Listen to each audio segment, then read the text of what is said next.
जय भीम जय भीम जय भीम जय भीम जय भीम जय भीम।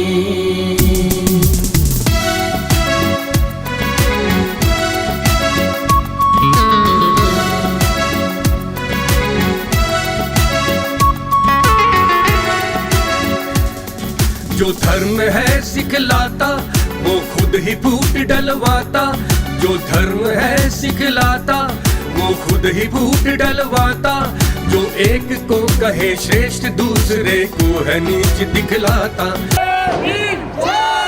जब तक सूरज चांद रहेगा। युवा वर्ग के साथी हैं हमारे साथ, एक एक करके बात करेंगे उनसे और जानेंगे कि क्या मैसेज वो बाबा साहब के जन्मदिन पे देना चाहते हैं देश के लोगों को और खास तौर से बहुजन समाज के लिए। सर आप बताइए। जय भीम, नमस्कार सभी साथियों को। हाँ, मैं छोटी सी दलित प्रोफेसर क्षेत्र में सब लोगों से यही कहना चाहता हूँ, सर्वप्रथम बहन मायावती जी से और चंद्रशेखर जी से कि मेरी गुजारिश यही है कि एक मंच पे आकर के इस बहुजन समाज के लिए लड़ाई लड़नी चाहिए। लेकिन बाबा साहब का जो सपना था वो सभी लोग इकट्ठे होकर के एक मंच पे आकर के बहुजन समाज के, लेकिन ऐसा आज नहीं हो रहा है। ये बहुत दुख की बात है। सर आपने एक शब्द यूज किया अभी, दलित।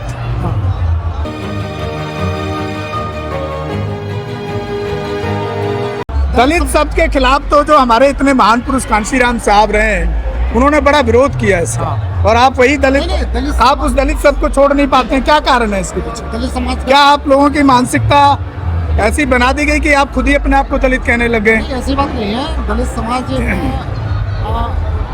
पिछड़े वर्ग में और इन समाजों में आता है, लेकिन क्या मैं तो एक यही पॉइंट रखना चाह रहा क्या मायावती जी और चंद्रशेखर जी एक मंच पे आकर के और हमारे जो भी अभी देखिए जितने भी अभी यहाँ पर युवा आए हैं वो सबका ज्यादातर यही मानना है कि जो चंद्रशेखर हैं और जो मायावती हैं और जो हमारे बहुजन नेता हैं वो सबको एक प्लेटफॉर्म पे आकर के काम करने की जरूरत है, तभी जा करके बहुजन समाज का कल्याण होगा। आप क्या कहना चाहेंगे इस बारे में? आप आज जो बाबा साहब का जो जन्मदिन है इस पर ये हजारों की भीड़ आप देख रहे हैं, लेकिन बदलाव नहीं दिखता है। बदलाव इसलिए नहीं दिख रहा क्योंकि जो बाबा साहब जी ने कहा था कि शिक्षित बनो, संगठित रहो, संघर्ष करो, लोग तीनों ही चीज भूल चुके हैं। नहीं, शिक्षित, ये शिक्षित की परिभाषा बताइए, मैं सुबह से जानना चाह रहा हूँ। शिक्षित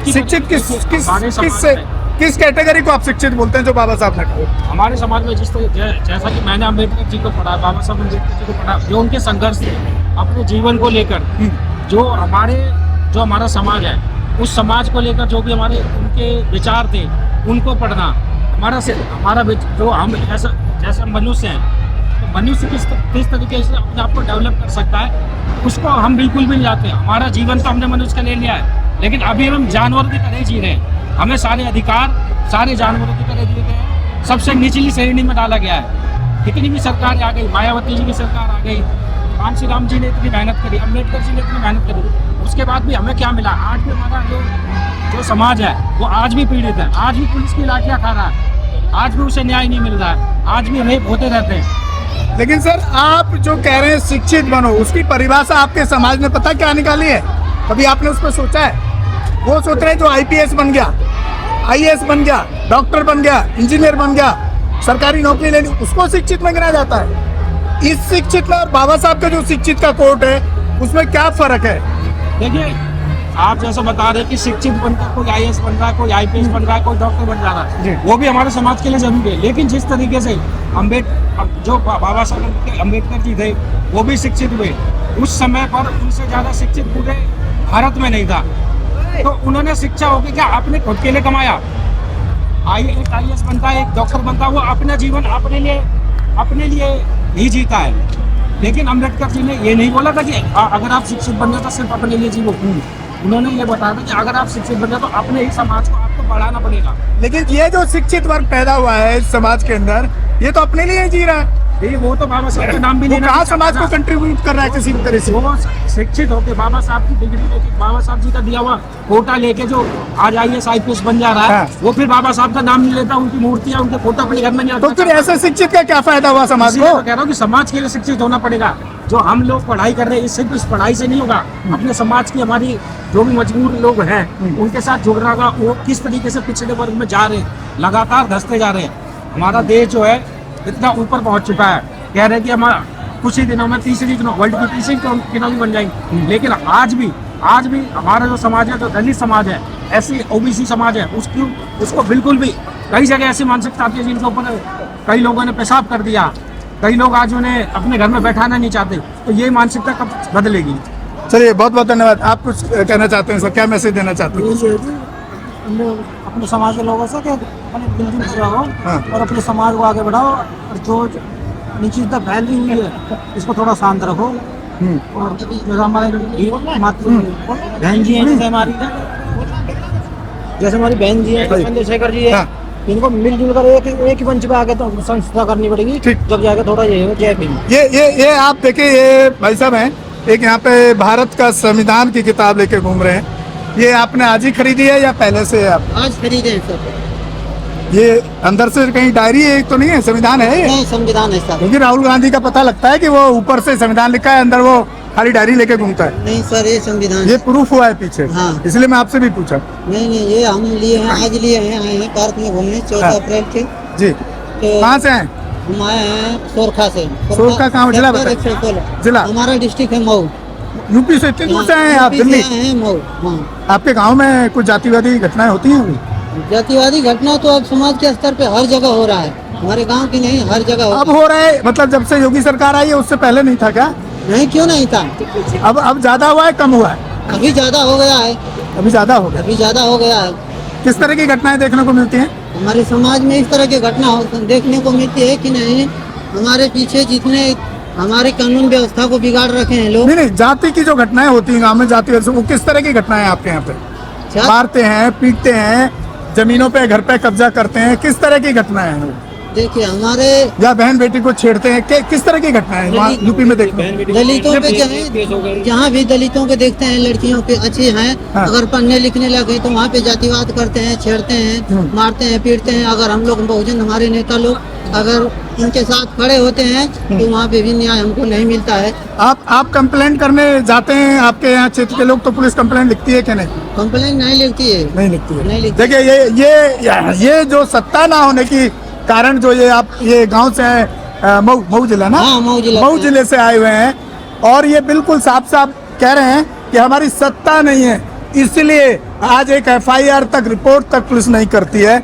और इसका सॉल्यूशन वही है कि हमारे नेता एक मंच पे आए और राजनीतिक सत्ता पे कब्जा करें, जो काशीराम साहब का सिद्धांत है, पॉलिटिकल की इज द मास्टर की, तभी आपको कुछ समाज के लिए काम करने में एक अच्छी कामयाबी हम सर अपना इजराइल जाने के लिए एक अपना करेक्टर सर्टिफिकेट थाने में बनवाने के लिए गए थे।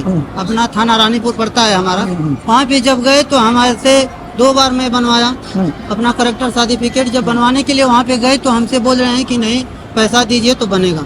हम उस सर से जवाब किए कि नहीं सर, हमारा करेक्टर सर्टिफिकेट बनाने के लिए अपना आप करेक्टर क्यों बिगाड़ रहे हैं हमसे 100-200 रुपये लेके? अगर हमारा बनाएंगे तो ये हमारा सही होगा। बोले हैं कि नहीं भाई, देखिए हमारे ऊपर तक यही सारी व्यवस्था चल रही है, तो हम क्या करें? कहीं भी जाते हैं कानून के पास, अपने कहीं भी जाते हैं हम, बिना पैसे का हमारा कोई काम होने वाला नहीं है।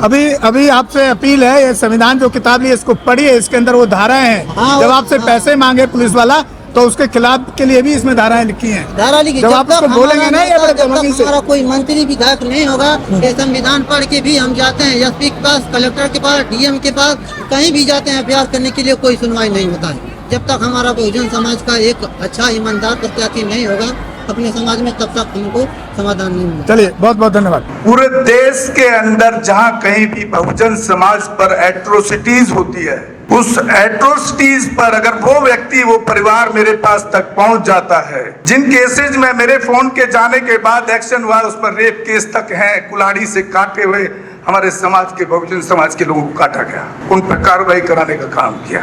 ऐसे सैकड़ों मनुवादियों को जेल भिजवा चुका हूं जो मेरे समाज पे, मेरी बहन बेटियों पर अत्याचार करते हैं। मेरे प्रोडक्शन हाउस के अंदर अगर कोई आदमी इलेक्ट्रॉनिक मीडिया के अंदर जाना चाहता है या फिल्म लाइन में जाना चाहता है, उसको फ्री ऑफ कॉस्ट ट्रेनिंग में दे रहा हूँ और देता रहूंगा। धर्म पढ़ाएंगे आपको, रामायण, महाभारत, गीता, बाइबल और कुरान। दोस्तों, आपको पढ़ना होगा भारत का संविधान। 1984 में काशीराम साहब को ज्वाइन किया मैंने, और उस टाइम मैं 9th क्लास में पढ़ता था। उनके उस रास्ते पे काम करता हूँ।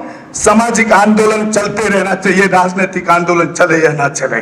ना बिकता हूँ, ना मुझे कोई खरीद सकता है, ना समझौता करता हूँ। सिर्फ 18 घंटे काम करता हूँ। जब तक मेरे समाज के, बहुजन समाज के पीड़ित व्यक्ति को न्याय नहीं मिल जाता, तब तक मैं बाबा साहब के विचारों और संविधान पर चलता हूँ। 9810085714।